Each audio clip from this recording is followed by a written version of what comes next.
Good evening. ఇవాల్టి current అఫైర్స్ని in brief చూసేద్దాము. Darbar move tradition of Jammu and Kashmir stands cancelled. Darbar move అంటే ఏంటి అంటే, ఇది జమ్మూ కాశ్మీర్ రాష్ట్రానికి 2 రాజధానులు ఉన్నాయి. సమ్మర్లో శ్రీనగర్, వింటర్లో జమ్మూ మనందరికీ తెలిసిందే. సో ఈ రాజధానిని శ్రీనగర్కి జమ్మూకి మధ్యలో మారుస్తూ ఉండడము అనే కార్యక్రమం గత 149 సంవత్సరాలుగా కొనసాగుతోంది. ఈ విధానానికి ఇప్పుడు ఫుల్ స్టాప్ పెట్టింది గవర్నమెంట్. మొట్టమొదటిసారిగా 1872లో అక్కడ ఉన్నటువంటి మహారాజా గులాబ్ సింగ్ అనే ఆయన ఈ సాంప్రదాయాన్ని మొదలుపెట్టినట్టుగా తెలుస్తుంది మనకి. Lady doctors, the untold stories of Indian first women in medicine. ఈ పుస్తకానికి ఆధార్ ఎవరు అంటే Kavitha Rao. The story of Rukmabai Rawat. ఇది ఎందుకు ఇప్పుడు ఇంత ఫేమస్ అయింది ఈ బుక్ అంటే, ఈ రుక్మాబాయి రావత్ గారి స్టోరీని గురించి నేరేట్ చేస్తున్నారు ఇందులో. రుక్మాబాయి అనే ఆవిడ మహారాష్ట్రలో జన్మించారు. ఆవిడకి 11 సంవత్సరాల వయసులో వివాహం జరుగుతుంది. భర్త బికాజీతోటి కలిసి ఉండకపోవడంతో ఆయన ఆవిడని నాతో కలిసి ఉండేలాగా ఆదేశాలు ఇవ్వమని కోర్టుని అడుగుతారు. అప్పుడున్నటువంటి బ్రిటిష్ గవర్నమెంట్ 1884-85లో ఇచ్చిన తీర్పు ఏంటంటే, ఆమెకి చాలా చిన్నతనంలో పెళ్ళయింది, ఆమె యొక్క అనుమతి లేకుండా వివాహం జరిగింది కాబట్టి రెస్టిట్యూషన్ ఆఫ్ కాంజుగల్ రైట్స్, ఈ కలిసి ఉండి హక్కుని మేము ఇవ్వలేకపోతున్నాము, బికాజ్ ఆమె సమ్మతి లేకుండా జరిగిన వివాహము యాజ్ ఎ చైల్డ్ మ్యారేజ్ అని చెప్పి ఇవ్వడం జరుగుతుంది.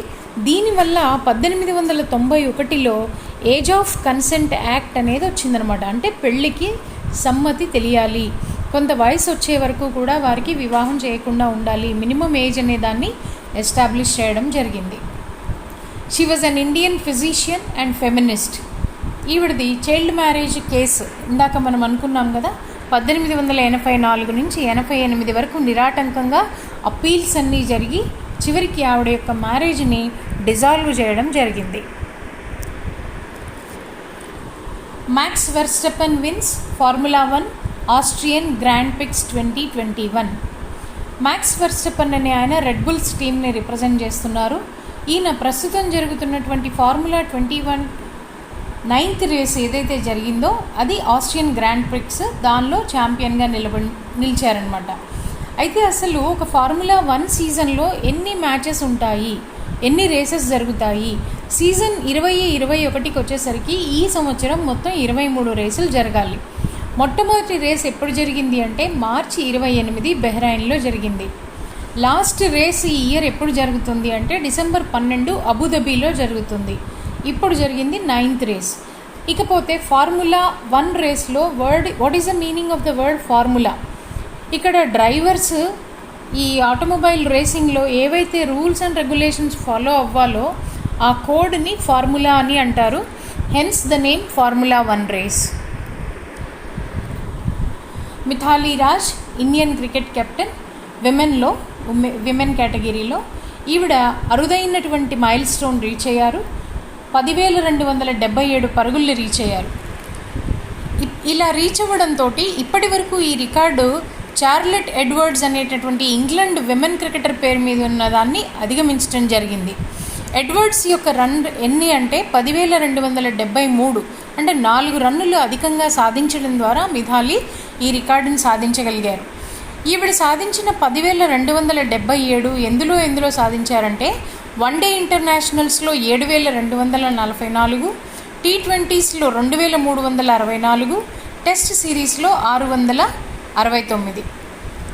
ఎక్కడ జరిగింది ఈ అరుదైనటువంటి రికార్డు సాధించే ఘటన? ఎక్కడ జరిగింది అంటే ఇటీవల జరిగినటువంటి one day international between India and England at వార్సెస్టర్లో జరిగినటువంటి మ్యాచ్లో జరిగిందనమాట. అలాగే ఈవిడ్ని గత సంవత్సరం ICC one day international team of the డీకేడ్లో కూడా ఈమెని నేమ్ చేయడం జరిగింది. ఇప్పటి వరకు ఈవిడ 11 టెస్ట్ మ్యాచ్లు, 216 వన్డే ఇంటర్నేషనల్స్, 89 2020 ఇంటర్నేషనల్స్ ఆడడం జరిగింది. సో ఫస్ట్ ర్యాంక్లో మిథాలీ రాజ్ ఉన్నారు, సెకండ్ ర్యాంక్లోనేమో చార్లెట్ ఎడ్వర్డ్స్ ఉన్నారు, థర్డ్ ర్యాంక్లో ఎవరున్నారు అంటే సుజీ బేట్స్ ఆఫ్ న్యూజిలాండ్. ఆవిడ చేసిన రన్నులు 7,849. 4వ స్థానంలో స్టెఫానీ టేలర్ 7,832. ఇక 5వ స్థానంలో Meg Lanning 2024 top 5 scorers in women cricket all over the world అనమాట. Indian Army chief General MM Naravane ఈయన యునైటెడ్ కింగ్డమ్ అండ్ ఇటలీ సందర్శించడానికి వెళ్తున్నారు. అక్కడికి వెళ్ళి ఈయన చేసే పని ఏంటి అంటే ఇండియన్ ఆర్మీ మెమోరియల్ అనే ఒక గ్యాలరీని ఇనాగరేట్ చేస్తారు. ఎక్కడ? క్యాసినో అనే సిటీ, ఇటలీలో ఉన్న క్యాసినోలో ఆవిర్భవిస్తారనమాట, ఇనాగరేట్ చేస్తారు. ఇది ఏంటి అంటే బ్యాటిల్ ఆఫ్ మాంటే క్యాసినో, రెండవ ప్రపంచ యుద్ధ కాలంలో జరిగినటువంటి బ్యాటిల్ ఆఫ్ మాంటే క్యాసినోలో 50,000 మంది ఇండియన్ సోల్జర్స్ దీనిలో పార్టిసిపేట్ చేసి ఇటలీని సురక్షితం చేశారు. కాబట్టి వారికి గుర్తుగా వచ్చినటువంటి అరుదైన అవకాశమే Indian army memorial inaugural ceremony. దానికి మన Indian Army chief general Naravane గారు ఇటలీ వెళ్ళడం జరిగింది. కర్స్టన్ వార్హామ్ ఈయన అథ్లీట్ ఫ్రమ్ నార్వే.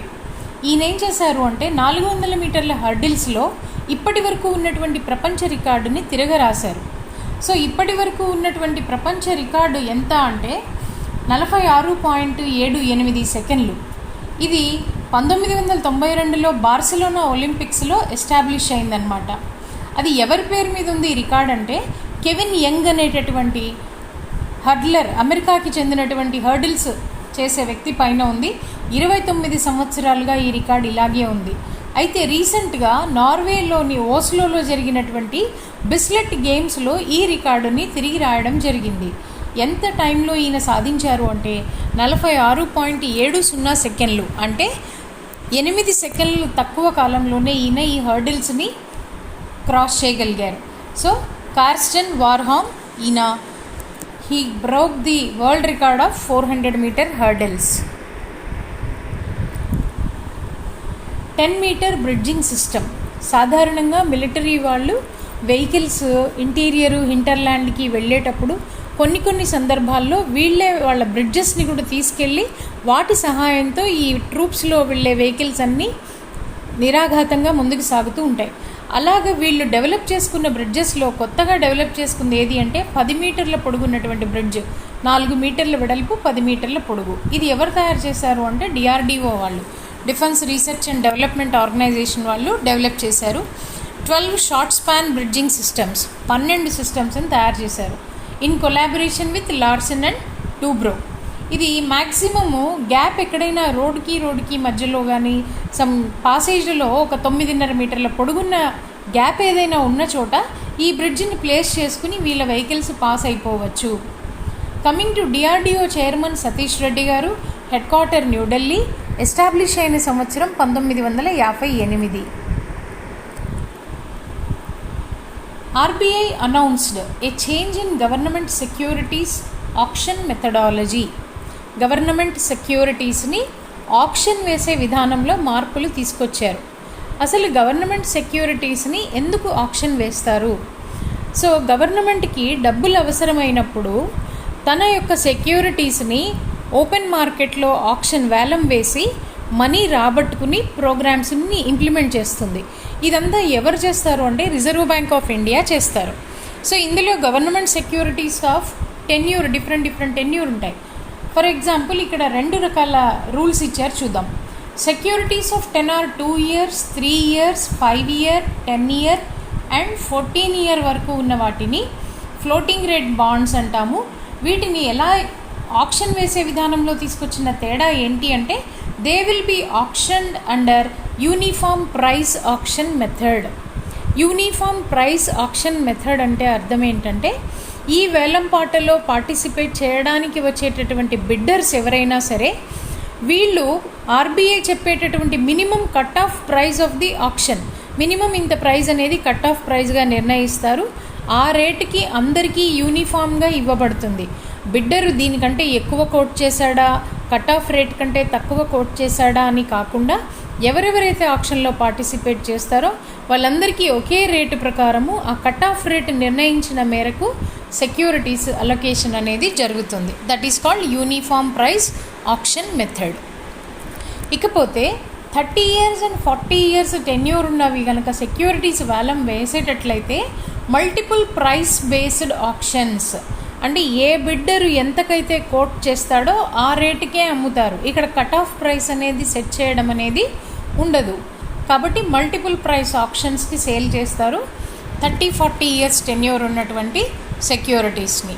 ప్రస్తుతం ఆర్బీఐకి గవర్నర్గా ఉన్నవారు శక్తికాంత దాస్. హెడ్ క్వార్టర్స్ వచ్చి ముంబై. ఇది ఏర్పడింది ఎప్పుడు రిజర్వ్ బ్యాంక్ ఆఫ్ ఇండియా అంటే ఏప్రిల్ 1, 1935 కోల్కతాలో ఏర్పడింది. July 6 world zoonoses day. Zoonosis day అంటే అర్థం ఏంటంటే యానిమల్స్ నుంచి హ్యూమన్ బీయింగ్స్కి వచ్చేటటువంటి ప్యాథోజన్స్నే ఈ జూనోసిస్ అంటారు. ఇది జూలై 6వ తేదీనే ఎందుకు చేస్తున్నాం మనము అంటే 1885లో లూయిస్ పాస్చర్ అనే ఆయన సక్సెస్ఫుల్గా ఈ జూనోసిస్కి వ్యతిరేకంగా ర్యాబీస్కి వైరస్ని ఇవ్వడం జరిగింది. వ్యాక్సిన్ కనుక్కుని యాంటీ ర్యాబీస్ వ్యాక్సిన్ని అడ్మినిస్టర్ చేసింది ఎప్పుడు అంటే 1885 జూలై 6. అందుకు గుర్తుగా ప్రతి సంవత్సరం కూడా వరల్డ్ జూనోసిస్ డేని ఈరోజు జరుపుకుంటాం. ప్రస్తుతం 2021 ఈ సంవత్సరంలో వరల్డ్ జూనోసిస్ డే ఇచ్చినటువంటి థీమ్ ఏంటి అంటే let us break the chain of zoonotic transmission. Let us break the chain of zoonotic transmission. ఎందుకు అంటే మనందరికీ తెలుసు కోవిడ్ పాండమిక్లో మనకి సార్స్-కోవ్ వైరస్ అనేది బాగా స్ప్రెడ్ అవుతుంది. దీనిలో వచ్చేటటువంటి మ్యూటెంట్ వెర్షన్స్ అయినటువంటి delta plus, alpha, beta, lambda variants అన్నీ కూడా మనం చూస్తున్నాం. సో ఎప్పుడైతే మనము హ్యూమన్ చైన్ని బ్రేక్ చేస్తామో అంటే ఒకళ్ళ నుంచి ఒకళ్ళకి స్ప్రెడ్ అవుతాయి. కాబట్టి ఎప్పుడైతే మనము ఈ లాక్డౌన్లు విధించి వెన్ వీఆర్ స్టేయింగ్ హోమ్ న్యాచురల్గానే చైన్ బ్రేక్ అవుతుంది, ప్యాథోజన్ యొక్క స్ప్రెడ్ తగ్గుతుంది. కాబట్టి ఇన్ వ్యూ ఆఫ్ ది కోవిడ్-19 పాండమిక్ ఈ ఇయర్ ఇవ్వబడిన theme let us break the chain of zoonotic transmission. So ఇక్కడ ఈ ప్యాథోజన్ వైరస్ అవ్వచ్చు, బ్యాక్టీరియా అవ్వచ్చు, ఫంగస్ కూడా అయి ఉండొచ్చు. 52nd international film festival of India to be held from 20th to 28th November. So రాబోయే నవంబర్ 20 నుంచి 28 రోజుల మధ్యలో గోవాలో 52వ ఇంటర్నేషనల్ ఫిల్మ్ ఫెస్టివల్ జరుగుతుంది. దానికి సంబంధించినటువంటి పోస్టర్ని విడుదల చేయడం జరిగింది. ఈ ఐఫీ అనేది రికగ్నిషన్ ఎవరిచ్చారు అంటే international federation of film producers association వాళ్ళు దీనికి గుర్తింపునివ్వడం జరిగింది. సత్యజిత్ రే గారి శత జయంతి ఉత్సవాల సందర్భంగా ఈ సంవత్సరం life time achievement award for excellence in cinema Satyajit Ray గారి పేరు మీదుగా ఇన్స్టాల్ చేయడం జరుగుతుంది. ఇక్కడ నుంచి ప్రతి సంవత్సరం కూడా ఈ అవార్డుని సత్యజిత్ రే గారి లైఫ్ టైమ్ అచీవ్మెంట్ అవార్డుగా కొనసాగిస్తారు ఐఫీలో. Child soldier recruiters list. చిన్నపిల్లల్ని సోల్జర్స్గా, అది గవర్నమెంట్ కావచ్చు, అదర్ దాన్ గవర్నమెంట్ ఆర్గనైజేషన్స్ వినియోగించినా కూడా that is called child soldier recruit చేసుకున్నట్టుగానే భావించడం జరుగుతుంది. 15 సంవత్సరాల లోపు ఉన్నటువంటి పిల్లల్ని సోల్జర్స్గా వాడడము అనేది నిషేధం. ఇది ఎవరు నిషేధించారు అంటే యునైటెడ్ నేషన్స్ యొక్క కన్వెన్షన్ ఆన్ చైల్డ్ రైట్స్, అంతర్జాతీయ సంస్థ అయినటువంటి యునైటెడ్ నేషన్స్లో బాలల హక్కుల మీద జరిగిన ఒక తీర్మానం ప్రకారము 15 సంవత్సరాల లోపు ఉన్నటువంటి పిల్లల్ని సైనికుల విధులకి వాడుకోకూడదు. అలాగే దీనికి సంబంధించి జెనీవా కన్వెన్షన్స్ కూడా ఉన్నాయి. దీంతో ఏంటంటే అమెరికాకి చెందినటువంటి చైల్డ్ సోల్జర్స్ ప్రివెన్షన్ యాక్ట్ అనే ఒక చట్టం ఏం చెప్తుందంటే ఎక్కడైతే ఈ పిల్లల్ని ఇలాగ రిక్రూట్ చేసుకుని ఆ విధులకి వాడుతున్నారో అలాంటి వాళ్ళ లిస్ట్ అంతా నోటిఫై చేయాలి. దేని ప్రకారం నోటిఫై చేయాలి అంటే annual trafficking in persons tip, trafficking in persons అనేటటువంటి రిపోర్ట్ ప్రకారము నోటిఫై చేయాలి. ప్రతి సంవత్సరానికి వీళ్ళు ఆ టిప్ అనే రిపోర్టు తయారు చేస్తారు. ఏప్రిల్ 1, 2020 నుంచి మార్చి 31, 2021 మధ్యలో ఈ విధంగా పిల్లల్ని సోల్జర్ డ్యూటీస్లో వాడుకున్న 14 దేశాలని టిప్లో ఈ సంవత్సరం నోటిఫై చేయడం జరిగింది. ఆ 14 దేశాలు ఏవి? Pakistan, Turkey, Afghanistan, Myanmar, democratic republic of Congo, Iran, Iraq, Libya, Mali, Nigeria, Somalia, south Sudan, Syria, Venezuela and Yemen. ఈ దేశాలలో పిల్లల్ని వాడుకున్నారు. కాబట్టి ఈ దేశాలన్నింటినీ కూడా ట్రాఫికింగ్ ఇన్ పర్సన్స్ అనే రిపోర్ట్లో చూపించడం జరిగింది. Not to impose anti dumping duty. Anti dumping duty అనేది కస్టమ్స్ డ్యూటీ. విదేశాల నుంచి మనం దిగుమతి చేసుకునే వస్తువుల మీద విధించేటటువంటి కస్టమ్స్ డ్యూటీ. ఇది విధించాలా వద్దా అనేది ఒక రివ్యూని బేస్ చేసుకొని చెప్తారు. ఫర్ ఎగ్జాంపుల్, ఏదైనా ఫారిన్ కంట్రీ ఒక ప్రోడక్ట్ని తయారు చేసి వాళ్ళ దేశంలో 10 రూపాయలకి అమ్మిందనుకోండి, మనకి ఎగుమతి చేసేటప్పుడు 10 రూపాయల కంటే తక్కువకి కనుక మనకి ఎగుమతి చేస్తూ ఉంటే అది అన్ఫెయిర్ ట్రేడ్ ప్రాక్టీస్. తన లోకల్ మార్కెట్లో అమ్మే ధర కంటే తక్కువ ధరకి పక్క దేశాలలోకి ఎగుమతులు చేయకూడదు. అది వరల్డ్ ట్రేడ్ ఆర్గనైజేషన్ వాళ్ళు ఇచ్చినటువంటి రూల్. ఒకవేళ అలా గనక ఎగుమతి చేస్తుంటే, ఫర్ ఎగ్జాంపుల్ ఎక్స్ అనే కంట్రీ 10 రూపాయలకి టాయ్ని వాళ్ళ దేశంలో అమ్ముతోంది, మన దేశానికి 7 రూపాయలకో 8 రూపాయలకో అమ్మింది అనుకోండి, ఏమవుతుంది? న్యాచురల్గానే చీప్గా వచ్చే గూడ్ వల్ల లోకల్ మ్యానుఫ్యాక్చరర్స్ అనే వాళ్ళకి కాంపిటీషన్ తట్టుకోలేక ఇక్కడ ఇబ్బంది పడతారు. కాబట్టి అలాంటి వస్తువుల ఇంపోర్ట్ దిగుమతులు నిషేధించడం కోసం విధించేటటువంటి కస్టమ్స్ డ్యూటీనే యాంటీ డంపింగ్ డ్యూటీ అంటాము. Central government decided not to impose anti dumping duty on imports of copper and copper alloy flat rolled products. మన సెంట్రల్ గవర్నమెంటు మనం దిగుమతి చేసుకునేటటువంటి రాగి కడ్డీలు కానీ రాగి బద్దలు కానీ వాటిపైన యాంటీ డంపింగ్ డ్యూటీ విధించకూడదు. అయితే ఇది అన్ని దేశాలకి వర్తిస్తుందా అంటే కాదు. ఒక 5 దేశాల నుంచి దిగుమతి చేసుకునే వాటికి మాత్రమే యాంటీ డంపింగ్ డ్యూటీ విధించకూడదు. ఏమేంటవి అవి? China, Korea, Malaysia, Nepal, Sri Lanka and Thailand. ఈ కంట్రీస్ నుంచి దిగుమతి చేసుకునేటటువంటి కాపర్ అండ్ ఇట్స్ స్ట్రిప్స్ కానీ రోల్డ్ కానీ వాటి మీద మాత్రం యాంటీ డంపింగ్ డ్యూటీ వేయకూడదు అని నిర్ధారించారు. మనకి వీటి ఉపయోగం ఎక్కడుంది అంటే పవర్ డిస్ట్రిబ్యూషన్లోను, ఎలక్ట్రికల్ అండ్ ఎలక్ట్రానిక్స్ స్విచ్ గేర్స్లోను, ఆటోమోటివ్ ఎలక్ట్రానిక్స్ అండ్ రేడియేటర్స్లో మనకి రాగి యొక్క ఉపయోగం ఉంది. కాబట్టి అది ఇప్పుడు మనకి చాలా అవసరం. కాబట్టి వీటిపైన యాంటీ డంపింగ్ డ్యూటీ వేయడం లేదు. Discrete auroras on Mars. Mars అంటే అరుణగ్రహం, అంగారక. అరోరా అంటే అర్థం ఏంటంటే, ఇక్కడ పిక్చర్లో చూసినట్లయితే there is a Mars, red planet ఉంది. ప్లానెట్కి ఎడ్జెస్లో బ్లూ కలర్ లైటింగ్ ఉంది. Aurora is nothing but that lighting area is called aurora అంటారు. ఇది మార్స్ మీద ఉంది అని ఎవరు గుర్తించారు? అరుణగ్రహం మీద కూడా అరోరాలు ఉంటాయి అని ఎవరు గుర్తించారంటే యునైటెడ్ అరబ్ ఎమిరేట్స్ వాళ్ళ యొక్క హోప్ స్పేస్ క్రాఫ్ట్ అనేది గుర్తించింది. ఇది ఫిబ్రవరిలో గుర్తించారు. దీన్ని ఎందుకు వస్తుంది అంటే అట్మాస్ఫియరిక్ లైట్స్ ఆ రెడ్ ప్లానెట్ మీద రాత్రిపూట పడ్డప్పుడు ఆ విధమైనటువంటి గ్లో వచ్చింది అనేది చెప్పడం జరిగింది. మనందరికీ తెలుసు, మనకి ఎర్త్ ప్లానెట్ మీద we have 2 kinds of auroras, aurora australis and aurora borealis. So మనకి ఎక్కడ ఏర్పడతాయి ఎర్త్ మీద అంటే నార్త్ పోల్లోను సౌత్ పోల్లోను మాత్రమే మనకి అరోరాస్ ఏర్పడతాయి. అయితే మార్స్ మీద ఓన్లీ నైట్ టైం కనిపిస్తే ఎర్త్ మీద మాత్రం త్రూ అవుట్ ద డే కూడా కనిపిస్తాయి.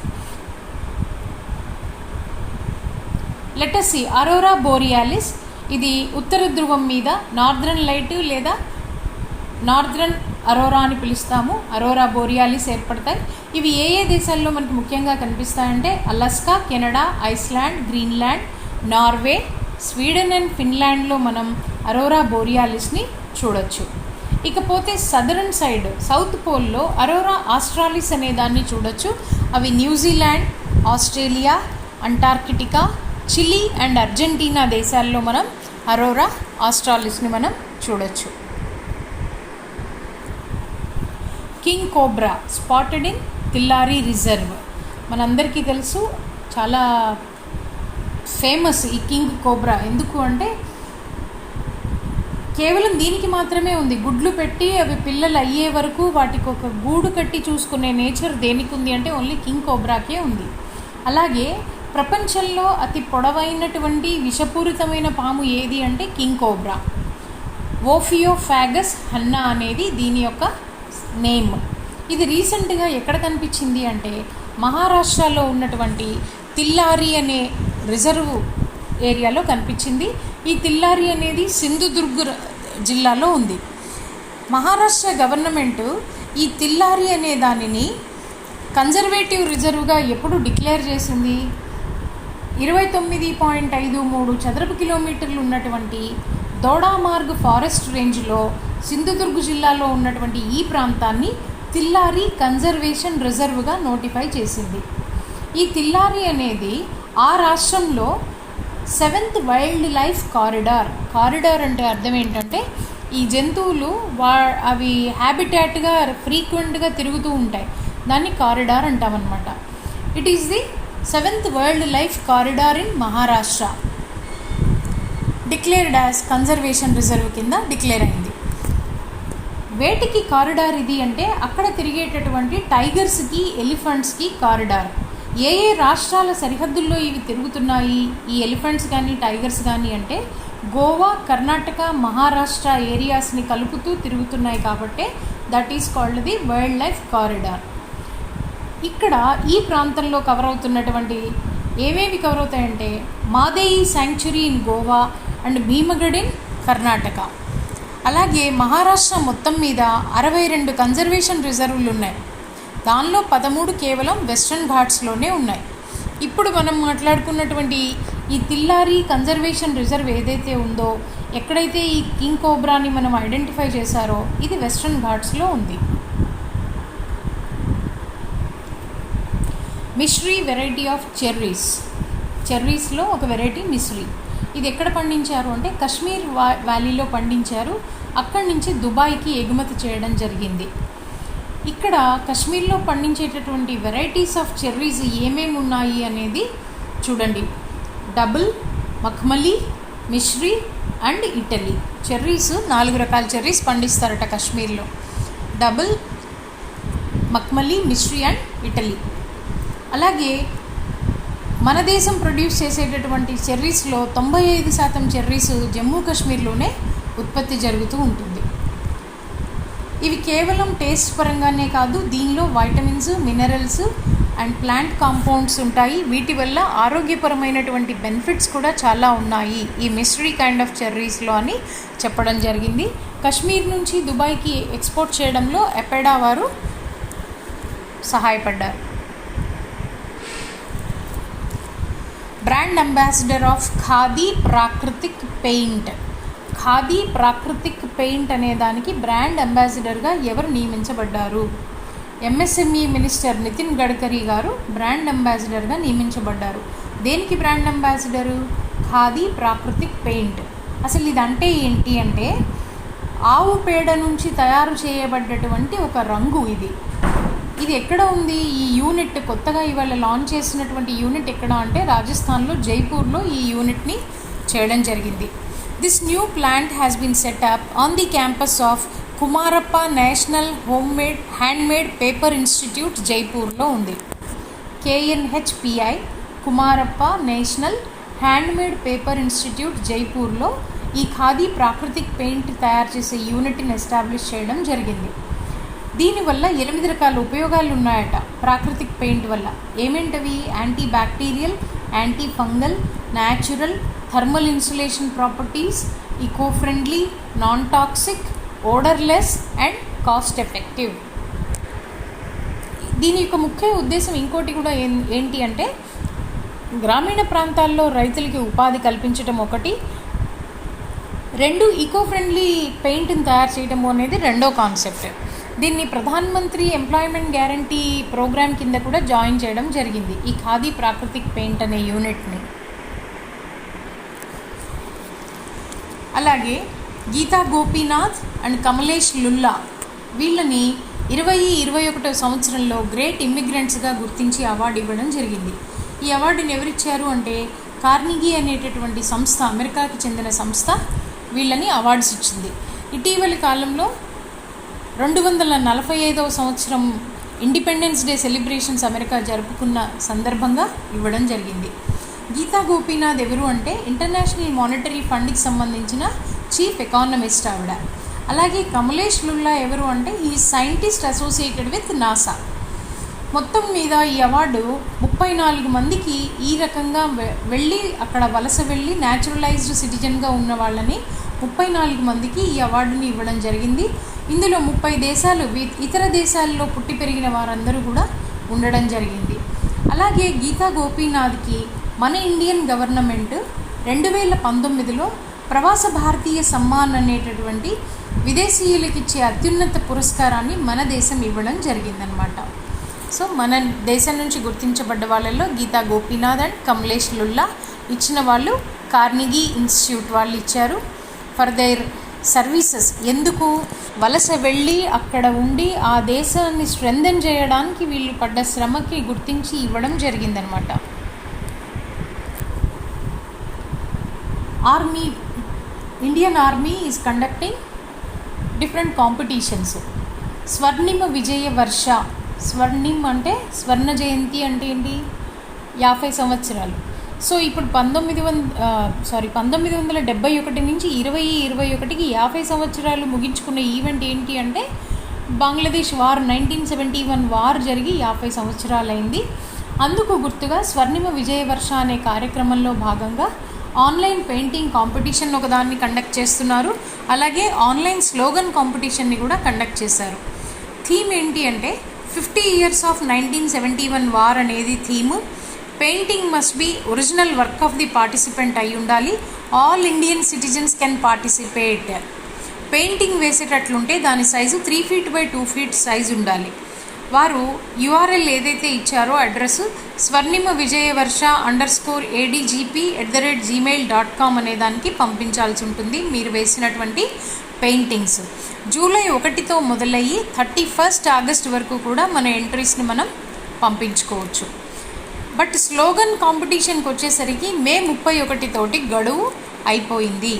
ఆ స్లోగన్ కాంపిటీషన్లో మ్యాక్సిమం 15 పదాలు మాత్రమే ఉండాలి. So this is conducted by Indian army. దీనిలో ఎవరికైతే ఫస్ట్ ప్రైజ్ వస్తుందో వారికి ₹1,00,000 ఇవ్వబడతాయి. రన్నర్అప్కి 50,000 రూపీస్ పెయింటింగ్ కాంపిటీషన్లో ఇవ్వబడతాయి. జెఫ్ బెజోస్ ఇప్పటి వరకు అమెజాన్కి CEOగా ఉన్న ఈయన 5th జూలైన రిజైన్ చేయడం జరిగింది. 5th జూలైనే ఎందుకు రిజైన్ చేశారంటే ఆయన సంస్థ స్థాపించింది కూడా 5th జూలైనే, 27 సంవత్సరాల క్రితం స్థాపించారు కాబట్టి మళ్ళీ ఆయన రిజైన్ చేసింది కూడా 5th జూలైనే. ఈయన రిజైన్ చేసి నెక్స్ట్ ఇంపార్టెంట్ యాక్టివిటీస్ మీద దృష్టి పెట్టాలి అని అనుకుంటున్నారు. అవి ఏంటి అంటే ఆయనకు ఉన్నటువంటి బ్లూ ఆరిజిన్ అనేటటువంటి ఈ స్పేస్ క్రాఫ్ట్స్ పంపేటటువంటి సంస్థ ఏదైతే ఉందో దాని మీద దృష్టి పెట్టాలనుకుంటున్నారు. అలాగే ఆయనకు ఒక పేపర్ ఉంది ది వాషింగ్టన్ పోస్ట్ అని, ఆ పేపర్ మీద కూడా దృష్టి పెట్టాలి అని అనుకుంటున్నారు. అయితే జెఫ్ బెజోస్ CEOగా రిజైన్ అయిన తర్వాత ఎవరు మరి చూస్తారు అంటే యాండీ జేసీ అని, ప్రస్తుతం ఆల్రెడీ అదే అమెజాన్తో అసోసియేట్ అయ్యి ఉన్నారు. క్లౌడ్ బేస్డ్ అప్లికేషన్స్ని మానిటర్ చేస్తున్నారు ఆయన. He will become the next CEO of Amazon. ఈ జెఫ్ బెజోస్ ఈ జూలై 20వ తేదీన తన బ్రదర్ మార్క్తో కలిసి న్యూ షెపర్డ్ అనేటటువంటి ఎయిర్క్రాఫ్ట్లో స్పేస్లోకి వెళ్ళబోతున్నారు. పంచగంగా ఎక్స్ప్రెస్ బెంగళూరు కార్వార్ రెండు కూడా కర్ణాటక రాష్ట్రంలో ఉన్నటువంటి ప్రాంతాలే. ఈ రెండు ప్రాంతాల మధ్య తిరుగుతున్నటువంటి train number 16595 and 16596 up down numbers అవి. వాటికి బెంగళూరు కార్వార్ ఎక్స్ప్రెస్ అనే పేరుని మార్చి పంచగంగా ఎక్స్ప్రెస్ అని పేరు పెట్టారు. అలా ఎందుకు పెట్టారు అంటే పంచగంగా అంటే ఒక 5 నదులు ఉడిపి దగ్గర ఉన్నటువంటి కుందపురాలో అరేబియా సముద్రంలో కలుస్తున్నాయన్నమాట. ఈ 5 నదులకి గుర్తుగానే పంచగంగా అనే పేరు పెట్టడం జరిగింది. సో ఉడిపి దగ్గర అరేబియా సముద్రంలో కలుస్తున్నటువంటి ఈ 5 రివర్స్ ఏంటివి అంటే సౌపర్ణిక, చక్ర, ఖేత, కుబ్జ అండ్ వారాహి. ఈ 5 నదులు కూడా బిందూరు, కుందాపూరు తాలూకాల దగ్గర అరేబియా సముద్రంలోకి కలుస్తున్నాయన్నమాట. అది ఇక్కడ మంచి ఫిషింగ్ పోర్ట్ కూడా ఇది కుందాపూర్ దగ్గర. WS ties up with GASP. So what is WS? Workers union support. ఇది ఒక స్టార్టప్. ఈ స్టార్టప్ని ఎవరు ఎస్టాబ్లిష్ చేయించారు అంటే ఐఐటి కాన్పూర్ వారితో ఇంక్యుబేట్ చేయించబడినటువంటి స్టార్టప్పే workers union support, short form WS. ఎవరితో టైఅప్ అయ్యారు వీళ్ళు అంటే GASP, global alliance for a sustainable planet అనేటటువంటి US బేస్డ్ ఆర్గనైజేషన్ తోటి టైఅప్ అయ్యారు. ఇండియన్ బేస్డ్ స్టార్టప్ WS, అలాగే US బేస్డ్ ఇన్స్టిట్యూషన్ GASP. దేనికి టైఅప్ అయ్యారు అంటే మనందరికీ తెలుసు we have sustainable development goals 2030కి మనం సాధించాల్సిన గోల్స్ ఒక 17 ఉన్నాయి. వాటిల్లో ఒక 4 గోల్స్ మీద ఈ సంవత్సరం దృష్టి పెడతారనమాట. ఏంటవి? Reduced inequalities, industry, innovation and infrastructure, sustainable cities and communities, decent work and economic growth. ఈ 4 ఏరియాస్ మీద కూడా స్టార్టప్స్ని తీర్చిదిద్ది వాళ్ళకు అవసరం అవ్వాల్సినటువంటి అన్ని స్కిల్స్ని అందించడానికి ఉద్దేశించబడ్డటువంటి ప్రోగ్రామ్ని ఒకదాన్ని వీళ్ళు ఆర్గనైజ్ చేస్తారు. ఆ ప్రోగ్రామ్ పేరేంటంటే మైల్ స్టోన్ మేకర్స్ ప్రోగ్రామ్ అంటారు దాన్ని. ఈ మైల్ స్టోన్ మేకర్స్ ప్రోగ్రామ్ని కండక్ట్ చేసేందుకు ఎంపిక చేసుకున్నారు. అలా ఎంపిక చేసుకున్న ఎంటిటీస్ మొత్తం 13 ఎంటిటీస్ని ప్రపంచవ్యాప్తంగా ఎంచుకుంటే దానిలో ఇండియా నుంచి సెలెక్ట్ అయింది ఒకే ఒక startup, that is WUS. So ఇది వీళ్ళ ఉద్దేశం ఏంటి అంటే వర్కర్స్ యొక్క GDPని పెంచాలి, లో ఇన్కమ్ వర్కర్స్ యొక్క ఆదాయాన్ని వీళ్ళు పెంచాలి అనే ఉద్దేశం. అంటే టార్గెట్ 1 రెడ్యూస్డ్ ఇన్ఈక్వాలిటీస్, అంతరాలు తగ్గించాలి అనేటటువంటి సస్టైనబుల్ డెవలప్మెంట్ గోల్ దిశగా ఈ WUS ద్వారా ప్రోగ్రామ్ని ఇంప్లిమెంట్ చేయడం కోసం మైల్ స్టోన్ మేకర్స్ అనే ప్రోగ్రామ్ దీన్ని ఇంప్లిమెంట్ చేస్తుంది. Kerala government to distribute free kits, పిల్లలకి ఫ్రీ కిట్స్ ఇస్తారు. ఈ కిట్స్లో ఏముంటాయి? యాక్టివిటీ బుక్స్, చార్ట్స్, క్రేయాన్స్ ఉంటాయి. ఇవి ఎందుకు ఇప్పుడు ఎవరు వాడుతున్నారు అంటే ఎవరికైతే టీవీ అండ్ ఇంటర్నెట్ సౌకర్యం పిల్లలకు అందుబాటులో లేదో అలాంటి పిల్లలకి ఇచ్చేదే ఈ కిట్ అనమాట. దాదాపుగా 93.41% కేరళ స్కూల్స్ అన్నింటిలో కూడా కంప్యూటర్స్ ఉన్నాయి. వీటిల్లో 88% స్కూల్స్ అన్నీ ఇంటర్నెట్ కనెక్టివిటీని కలిగి ఉన్నాయి. మంచి లైబ్రరీ ఫెసిలిటీస్ కూడా కేరళ స్కూల్స్కి 93.47% స్కూల్స్కి మంచి లైబ్రరీ వసతులు కూడా ఉన్నాయి. సో ఇప్పుడు ఈ కిట్స్ ఎంతమంది పిల్లలకి ఇస్తారు అంటే 14,102 మంది పిల్లలకి రాష్ట్రం మొత్తం మీద ఇస్తారు. అంటే ఈ 14,102 మంది పిల్లలకి వీళ్ళకి ఇంటర్నెట్ కానీ టీవీ వసతులు కానీ అందుబాటులో లేవు అని అర్థం. Thank you. Hope you enjoyed it. For any queries, feel free to post your comments.